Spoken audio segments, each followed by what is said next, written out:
Fala pessoal, aqui é o professor Thiago, este é o canal Físico-Química em 5 minutos e nesse vídeo eu vou falar sobre a dedução da curva do equilíbrio sólido-líquido.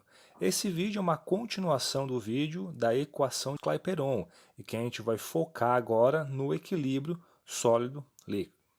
Então pessoal, a equação de Clapeyron para o equilíbrio sólido-líquido é como mostrado abaixo. A gente vai ter que dP sobre dt é igual a ΔH de fusão sobre T ΔV de fusão. Se a gente integrar essa equação, pessoal, a gente pode chegar a uma equação que descreve a curva de equilíbrio sólido-líquido no diagrama de fases. Aqui eu vou mostrar um esquema genérico dessa curva, como se fosse um zoom da região de sólido-líquido. A gente pode aproximar, na maioria dos casos, para uma certa faixa de temperatura e pressão, essa curva como uma reta, separando a região de estabilidade da fase sólida da região de estabilidade da fase líquida. Lembrando que sobre a reta a gente tem as duas fases em equilíbrio. Então, para fazer isso, pessoal, a gente pega a equação mostrada acima, passa o dt para o outro lado e integra entre os limites de interesse. Aqui eu escolhi uma pressão P, que eu chamei de P asterisco, até uma outra pressão P qualquer, e de uma temperatura T asterisco até uma temperatura T qualquer. Observe aqui, pessoal, que eu passei o dt para o outro lado, deixei dt sobre t no integrando, ok? E nesse passo aqui, ó, ao colocar o ΔH de fusão sobre ΔV fora da integral, nós estamos assumindo que tanto ΔH como o ΔV ficam constantes na faixa de temperatura analisada, ou seja, de T asterisco até T. A gente poderia também ter chamado T1, T2, P1, P2. Eu estou usando aqui a notação do Áticos, ok?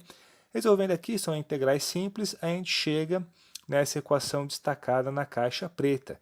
P vai ser igual a P asterisco mais ΔH de fusão sobre ΔV de fusão, ln de T sobre T asterisco. Eu vou utilizar essa equação mais na frente para resolver um exercício, ok? Agora a gente vai olhar como é que eu posso pegar essa equação e rearranjá-la para que ela fique como uma equação de reta, como mostrado no esquema ali no lado esquerdo, ok, pessoal? Então, essa equação pode ser rearranjada para uma equação linear quando a temperatura T for muito próximo da temperatura T asterisco. E para isso a gente vai usar novamente a expansão de Taylor que a gente já usou em outros vídeos, ok? A gente vai usar a seguinte expansão. Quando eu tenho o termo ln de 1 mais x, eu posso escrever que é igual a x menos 1 meio de x quadrado mais 1 terço de x ao cubo e assim por diante com uma série de potências, ok? Quando x for muito menor que 1, eu posso aproximar o ln de 1 mais x a x. Isso porque, se x é muito menor que 1, o termo quadrático, cúbico e etc. vai ser muito pequeno. Por exemplo, se x for 10 na menos 3 ao quadrado, fica 10 a menos 6. Fica um número muito pequeno que a gente pode desprezar, ok? Mas você deve estar se perguntando, o que essa relação tem a ver com a equação passada?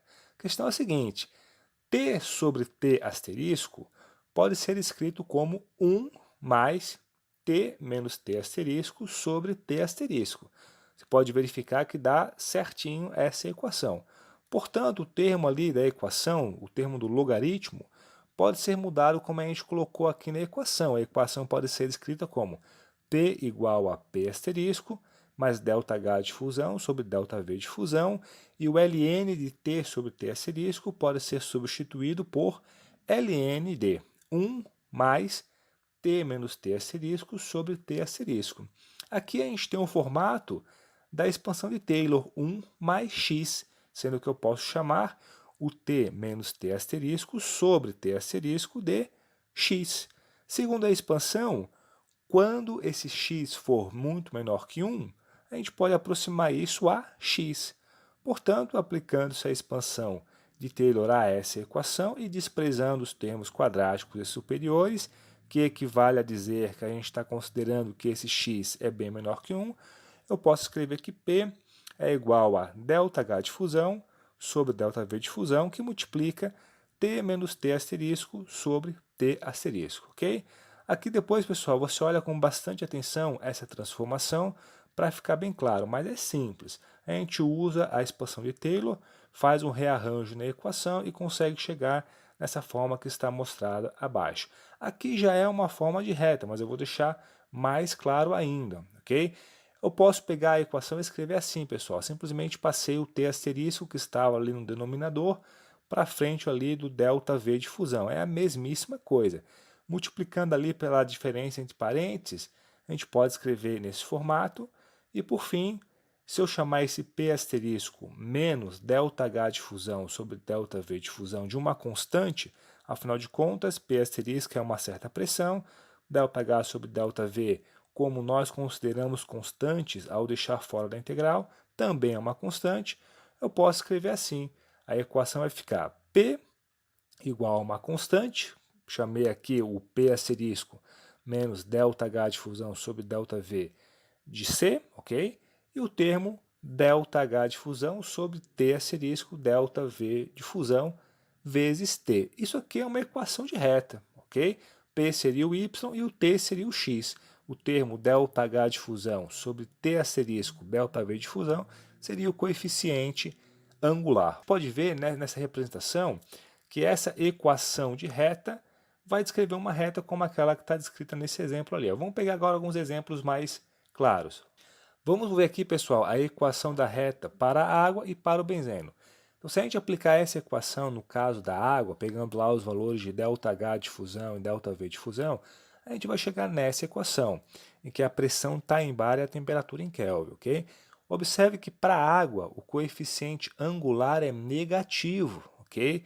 Isso porque, como também é explicado no vídeo sobre a equação de Clapeyron, o ΔV de fusão para a água é negativo. Então, se a gente fosse escrever a reta que separa a região de estabilidade da fase sólida e a região de estabilidade da fase líquida para a água, ficaria algo mais ou menos assim como essa reta azul, ok? Ela tem uma inclinação que a gente diz que é negativa. Já para o benzeno, a gente vai ter essa equação que está mostrada aí. Observe-se que no caso do benzeno, o coeficiente angular é positivo. Então, vai ser, por exemplo, como representado por essa reta vermelha, pessoal, ok? Então, essa figura aqui botou a reta da água e a reta do benzeno só para mostrar a relação entre o coeficiente angular e a representação da reta, ok?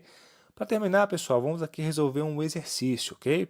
Que diz o seguinte: quando o benzeno congela a 5,5 graus Celsius e 1 atm, a massa específica passa de 0,079 gramas por centímetro cúbico para 0,891 grama por centímetro cúbico. A entalpia de fusão é 10,59 kJ por mol. Estime o ponto de congelamento do benzeno a 1000 atm. Ou seja, ele nos deu um ponto de congelamento a 1 atm, quer que a gente calcule o ponto de congelamento a 1000 atm, deu para a gente dados de densidade e a entalpia de fusão. Então, a gente vai utilizar esses dados de densidade, que ele chama de massa específica, ok? Para calcular o ΔV de fusão, ok? Para isso, a gente precisa calcular o volume molar do líquido e o volume molar do sólido, ou melhor, das fases líquidas e da fase sólida. Então, para o líquido, pessoal, a gente vai escrever usando a fórmula da densidade, né? Assim, a massa molar sobre a densidade, chegamos nesse volume molar do líquido. Fazendo a mesma coisa para o sólido, a gente chega a esse volume molar do sólido, e o ΔV de fusão vai ser 1,195 cm3 por mol. O ΔV de fusão é o volume molar do líquido menos o volume molar do sólido, porque na fusão o estado final é o estado líquido, ok? Agora nós temos o ΔV de fusão, temos o ΔH de fusão, temos uma temperatura de partida e uma pressão de partida, a gente pode botar tudo na fórmula, ok? Vamos usar esse formato da fórmula que fica bem simples de resolver. Jogando todos os dados, não vou aqui descrever passo a passo, mas vou botar aqui as equações para você poder conferir os valores, ok? Importante prestar atenção nas unidades, sempre resolver as contas com as unidades. Observe-se aqui, pessoal, que eu escrevi o kJ por mol, ou o joule por mol, como Newton vezes metro, lembrando que essa é a definição de joule. Se você tem dificuldade com conversão de unidades, sugiro você ver um vídeo no canal que trata especificamente sobre isso. Aqui dá para ver que vai ficar, a gente corta um mol com mol, dá -1, corta 1 metro com metro cúbico, vai ficar Newton por metro quadrado, que é Pascal, ok? Então aqui eu vou fazer passo a passo, pessoal. A gente tem inicialmente a equação em termos de Pascal, ficou ali 1 gigapascal, ok? Convertendo o Pascal em ATM, temos a equação nesse formato. A gente pode passar para lá dividindo, ok? E depois fazendo E elevado aos dois lados da equação, a gente chega no resultado que a temperatura é 281,7 Kelvin, ok, pessoal? E como esperado, o aumento da pressão ocorreu um aumento do ponto de fusão. Isso porque, como a gente viu, para o benzeno, a reta que separa a região sólida da região líquida, ela tem uma inclinação positiva, ok, pessoal? Se você gostou desse vídeo, dê um like, se inscreva no canal e fique ligado nas novidades. Valeu, pessoal!